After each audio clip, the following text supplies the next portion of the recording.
So President Trump has been not president for 2 days, and the mainstream media and so many people are acting like he never existed. They talk about impeachment. That's about it. Look, I know we have a new president, but Donald Trump changed the world. He changed American culture. He changed American politics. And this is totally bizarre for me that he's not still in office. And we're not hearing from him on Twitter, of course. But here's the deal. I hear he's relaxing and playing a lot of golf. He's done that before, but not under these circumstances in a long time where he's not needed somewhere. And I think it's probably pretty good for him, this kind of relaxation. Let's face it, he did not take a vacation basically in 4 years. He's said to think very well on the golf course. Yeah, that's where he gets some of his more creative impulses. I hope he's having a good time. He did say he'll be watching and listening and seeing what's happening. We may not hear from him for a while, but Mr. President, we are thinking of you and anxiously awaiting your next move. Meanwhile, Joe Biden is actually trying to get used to being the commander-in-chief.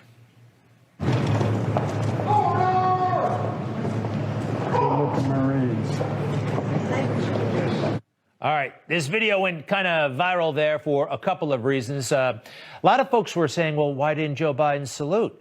Here's the deal. The Marines don't salute him. They're holding the door. All right, watch this. And when you're president, guess what? You outrank everybody in the military, of course. You don't initiate a salute to somebody who doesn't outrank you. All right, that's actually pretty standard. Donald Trump got all this down first day in office, crisp salutes. And you'll notice here, the Marine is saluting him, and then he returns the salute. Just a little protocol thing. So Joe Biden didn't do anything wrong, but he did do something kind of weird. Again.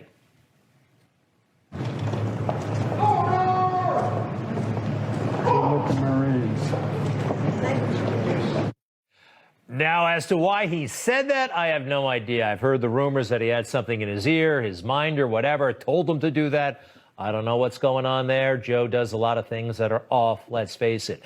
By the way, why do I know this stuff about saluting? Well, I did my time in the Marines, 9 years active duty, about 11 in the reserves, and there I am with my buddies in my dress blues. Folks, people have been talking about the military a lot on Capitol Hill. Keep in mind my experience. I have not been as shocked as other people about these pictures. A couple of things here. Number one, I've slept in all kinds of places for the Marine Corps overseas and in worse accommodations than this, actually. But here's the thing that actually really set me off about the troops, Capitol Hill, and how they were employed. And I quite frankly think overall they are being used to drive a political message home. There's Nancy Pelosi with the troops on Capitol Hill, staging them prior to the inauguration because of what happened on January 6th. We know what happened. It was awful, should not have happened. But having these troops, as conspicuous as they were, and having the security situation almost over the top, quite frankly, they were trying, I believe, to convey a message that Trump supporters were thinking about doing something bad at the inauguration. They really wanted to, I think, exaggerate the threat, make Trump supporters look bad, try to associate all of us with those horrible things that happened on January 6th. And their effort, quite frankly, seemed very coordinated. We have more troops on the mall than we do today in Iraq, Afghanistan, and Syria combined.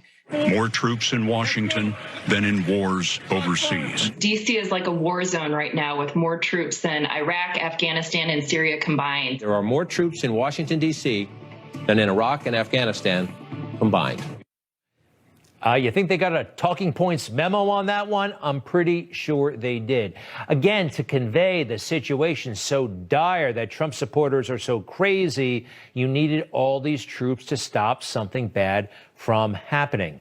And by the way, you know the pictures that actually I was taken aback by before the inauguration, all these guys in the Capitol. I think that was meant to shock us all a little bit that, oh, this is where we've come to. This is how bad the situation is. We need all of these troops. Again, what happened on January 6th was awful, and those responsible should be punished. But I sense that something political is happening here. Here's further evidence, by the way. Remember Senator Tom Cotton, Republican of Arkansas, when he wrote that op-ed over the summer? Because of all those crazy protests we were having, he said, send in the troops. One thing above all else will restore order to our streets, an overwhelming show of force to disperse, detain, and ultimately deter lawbreakers. And he was talking about the military. Guess what? Pretty reasonable idea. It's an idea that the Democrats actually made happen on January 20th when it served their purposes. When Tom Cotton came up with this pretty reasonable idea, you may remember, all hell broke loose. The left-leaning media said, how could Tom Cotton have said that? It should not even have been in the newspaper. People were saying that it was racist, that it put black lives in danger. Just an over-the-top reaction, even for just publishing that essay. Then Nancy Pelosi and Chuck Schumer just snapped their fingers, and it happened. Again, military, they're great when they are protecting Democrats. They are a menace when they are protecting Donald Trump or private businesses that don't want to be looted.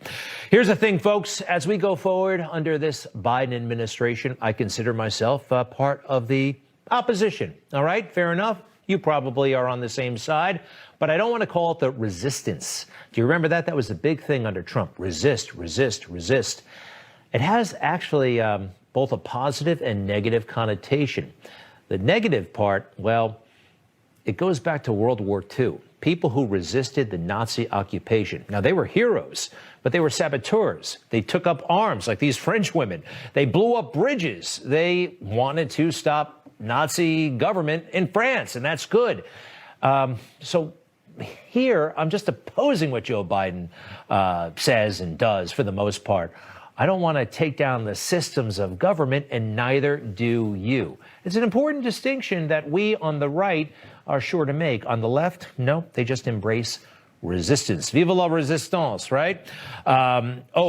Here's a problem. When you are coddled by the press, like the Biden people were, when you finally get power, you're really rusty because the press are starting to show signs of aggressiveness, and they're not ready. Why weren't President Biden and all members of the Biden family masked at all times on federal lands last night if he signed an executive order that mandates masks on federal lands at all times? At the inaugural At the Lincoln Memorial, yes.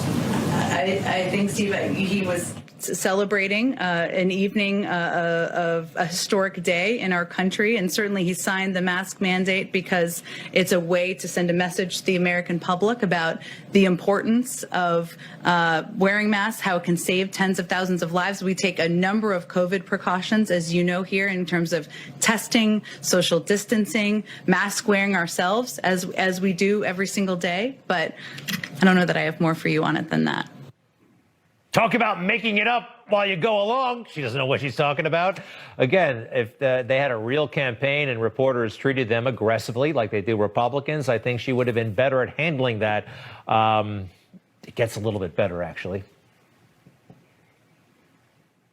But as Joe Biden often talks about, it is not just important the example of power, but the power of our example. Was that a good example for people who are watching who might not pay attention normally? Well, Steve, I think the power of his example is also the message he sends by signing 25 executive orders, including almost half of them related to COVID. The requirements that we're all under every single day here to ensure we're sending that message to the public. Yesterday was a historic moment in our history. He was inaugurated as president of the United States. He was surrounded by his family. We take a number of precautions, but I think we have bigger issues to worry about at this moment in time. Wait a second. Wearing a mask for the first 100 days of his administration, that was the biggest thing. They kept on pushing that. Now they're blowing it off and saying you don't have to wear a mask when you celebrate. Is that what I heard? And what else did Joe say about example, like the reporter mentioned? And will lead not merely by the example of our power, but by the power of our example. Sounds great, but once again, empty slogans. A little while later, he signed that executive order. Everybody must wear a mask on federal property. And Joe shows up to some famous federal property, the Lincoln Memorial, without a mask. And he's walking, of course, all over the White House without a mask. Again, Just a lot of symbolism, just a lot of words, certainly not leading by example. But some of those executive orders, there is some substance there, some thrust, and some of it actually is pretty scary.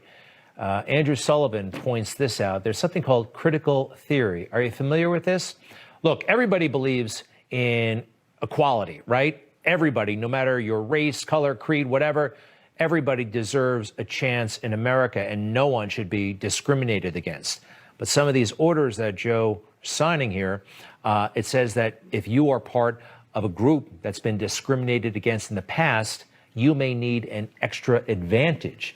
He writes that for Joe, for President Biden, race and identity are everything, and that America itself is inherently, from top to bottom, a white supremacist country. It means giving the named identity groups a specific advantage in treatment by the federal government over other groups in order to make up for historic injustice and systemic oppression. That we must pay for the sins of others, even if we had nothing to do with slavery or segregation. This is where it gets very, very slippery and potentially very, very ugly, and it certainly isn't unifying. But back to unity for a second. This is simple, and Joe, I believe, still has the power to do it. President Biden, if you were to come out right now and tell Congress to drop the case against President Trump, wow, that would go a long way. President Trump has 7